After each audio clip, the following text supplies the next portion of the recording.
തെളിച്ചമേകാൻ പൊൻപുലർക്കാലം വെളിച്ചമാകും നുറുങ്ങുവെട്ടം പക്ഷിപരാഗം തെളിച്ചു കാട്ടും വരുന്നു ദൈവം മനസ്സിനുള്ളിൽ തിളക്കമേകിടാൻ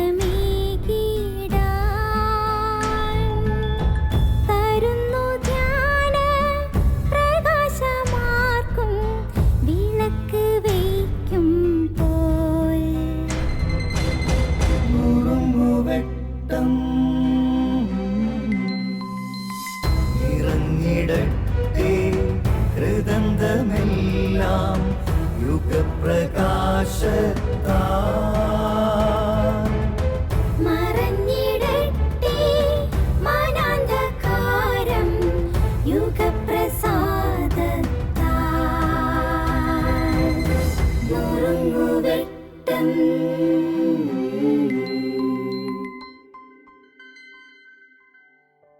പ്രിയ സ്നേഹിത, മലക്കായി എന്നൊരു ദ്വീപുണ്ട്. കുഷ്ഠരോഗികളെ താമസിപ്പിക്കുന്ന എല്ലാവരും ഉപേക്ഷിച്ചൊരു ദ്വീപ്. ആ ദ്വീപിനെക്കുറിച്ച് ലിവിയാൻ എന്നൊരു എഴുത്തുകാരി പുസ്തകം എഴുതിയിട്ടുണ്ട്. ആ പുസ്തകത്തിൻ്റെ ആദ്യത്തെ ആളുകളിൽ ലിവിയാൻ്റെ മനോഹരമായ ചിത്രങ്ങളുണ്ട്, ബാല്യകാല ചിത്രങ്ങൾ. പേജുകൾ മറിക്കും തോറും അവിടെ മുഖത്തെ സൗന്ദര്യം കെട്ടുപോകുന്നു. അവസാനത്തെ ആളുകളിൽ മുഖം വികൃതമാണ്, കാരണം ലിവിയാനും കുഷ്ഠരോഗം പിടിപെട്ടു. ആ പുസ്തകത്തിൽ അവൾ എഴുതുന്ന ഒരു കത്തുണ്ട്. ആക്ട്രസ് അലനോഡായെക്കുറിച്ച്. ബാല്യകാലത്ത് ടി വിയിലെന്നും അവരുടെ പ്രോഗ്രാമുകളുണ്ടാകും, ഒരുപാട് ആസ്വദിച്ച് കാണും. ഒരു ദിവസം അവളുടെ ഒരു ഷോ ഈ പെൺകുട്ടിയെ വല്ലാതെ വേദനിപ്പിച്ചു. ഒരു കുടുസുമുറിയിലേക്ക് ആക്ട്രസ് കടന്നു വന്നിട്ട് അവിടെ മോശപ്പെട്ട മലിനതകളൊക്കെ കണ്ടിട്ട് അവൾ പറയുക, what is this, is it A lepers colony? ഇതെന്താണ്, ഇതൊരു കുഷ്ഠരോഗി കോളനിയാണോ എന്ന്. അത് കണ്ട് ആ പെൺകുട്ടി വല്ലാതെ വേദനിച്ചു. അവൾ പറഞ്ഞു, എന്തേ ഇത്, എനിക്ക് കുഷ്ഠരോഗമുണ്ട്, പക്ഷെ ഞാൻ കുഷ്ഠരോഗിയല്ല, ഞാനൊരു വ്യക്തിയാണ്, എനിക്കൊരു കുഷ്ഠരോഗം വന്നു എന്ന് മാത്രം. പലപ്പോഴും നമ്മൾ നമ്മുടെ സമൂഹത്തിൽ നിന്നും അതിർത്തിയിലേക്ക് തള്ളിയിടുന്ന ഒരുപാട് മനുഷ്യരുണ്ട്. അവർക്കൊരു വ്യക്തിത്വമുണ്ടെന്ന നന്മ നമ്മുടെ ഉള്ളിൽ വരാറുണ്ടോ? ഈ ദ്വീപിലേക്ക് കടന്നു വന്ന ഒരു പുരോഹിതനുണ്ട്, വിശുദ്ധ ഡാമിയാൻ. കുഷ്ഠരോഗികളെ മനുഷ്യനായി കരുതിയ ഒരു പുണ്യവാൻ. അവർക്ക് വേണ്ടി ജീവിച്ചു, അവർക്ക് വേണ്ടി ദേവാലയം പണിതു, കൂദാശകൾ പരിക്രമം ചെയ്തു, കുമ്പസാരിപ്പിച്ചു, പ്രസംഗിപ്പിച്ചു, മുറിവുകളൊക്കെ വെച്ച് കെട്ടി.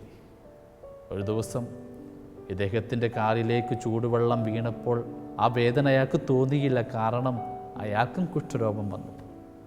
ഒടുവിൽ മരിച്ചു. ഈ ദ്വീപിൽ വിശുദ്ധ ഡാമിയാൻ്റെ ഒരു കല്ലറയുണ്ട്. ചരിത്രം പറയുന്നത് ഡാമിയാനെ ബെൽജിയത്തിലേക്ക് തിരികെ കൊണ്ടുപോയെന്ന. ബെൽജിയംകാരനാണ് അദ്ദേഹം. പക്ഷെ എങ്കിലും ഈ നാട്ടിലെ കുഷ്ഠരോഗികളെയൊക്കെ കരഞ്ഞ് അപേക്ഷിച്ചു, ഞങ്ങളെ വിട്ടു കൊണ്ടുപോകലേ എന്ന്. അവിടെ അപേക്ഷ മാനിച്ചുകൊണ്ട് ഒടുവിൽ ബെൽജിയംകാർ അദ്ദേഹത്തിൻ്റെ ഒരു കൈ മാത്രം അവർക്ക് കൊടുക്കുകയാണ്. ചരിത്രം പറയുന്നത് ആ കല്ലറയിൽ വിശുദ്ധ ഡാമിയാൻ്റെ കൈയുണ്ടെന്നാണ്. അവരെ സ്നേഹത്തോടെ സ്പർശിച്ച കരങ്ങൾ അവരോട് കൂടെയുണ്ടായി. നമുക്ക് രണ്ട് വിധത്തിൽ ജീവിക്കാം. വേദനിക്കുന്ന, സങ്കടപ്പെടുന്ന, സമൂഹത്തിൽ നിന്നും ഉപേക്ഷിക്കപ്പെട്ട മനുഷ്യരെ അവജ്ഞയോടെ കണ്ട് ജീവിക്കാം. വേണമെങ്കിൽ അവരെ സ്നേഹിച്ച് സേവിച്ച് ജീവിക്കാം. രണ്ട് വിധത്തിലായാലും മരിക്കും. മരണശേഷം എങ്ങനെ നാം ഓർമ്മിക്കപ്പെടുന്നു എന്നത് ആ ജീവിതത്തിൻ്റെ സൗന്ദര്യം. ഈ മരണത്തിനപ്പുറം കുറേ കൂടി നന്മയോടെ നാം ഓർമ്മിക്കപ്പെടാൻ വേദനിക്കുന്നവരെ സ്നേഹിച്ച് സേവിച്ച് ജീവിക്കാനുള്ള കരുത്തിന് വേണ്ടി പ്രാർത്ഥിക്കുക.